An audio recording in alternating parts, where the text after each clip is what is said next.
Hello, this is Andrew English from Hospital Radio North Kent. I'm the chairman of the station. We are a hospital radio based in Gravesend in Kent. Established in 1973 and have been broadcasting ever since. Radio North Kent.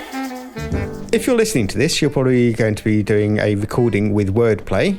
And this is a few tips on how to use a microphone, which is the tips I would use for my guys if they're training to become hospital radio presenters. So a few techniques for talking into a microphone. One of the things is, obviously, don't be scared of it. Treat it like it's your friend and make sure you stay a fair good distance from it, because if you come back over here, then it sounds absolutely terrible. Or if you're here, it sounds terrible. And if you do that, or even that, it sounds absolutely ridiculous. So you need to be looking above the microphone if it's hanging in front of your face, or if it's just below you, looking just over the top of it. Keep your nose pointing across the top of the microphone. That way your distance is roughly the same all the time, and you should get a good audio level throughout the entire recording.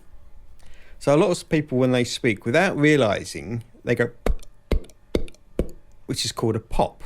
Now, you don't often realise that until you actually listen back to yourself. A good tip is to think about what you're going to say before you say it. That way you avoid the and... So as a wordplay, you're making radio plays. So if you've got nothing to say, bearing in mind this is going to be edited, just pause for a second. That'll give them a gap so that they can work out where to do the edits from.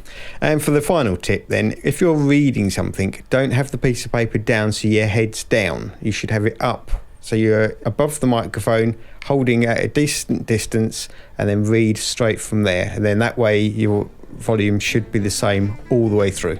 There we go, there's a few tips on how to use a microphone from Hospital Radio, Radio North Kent. Radio North Kent.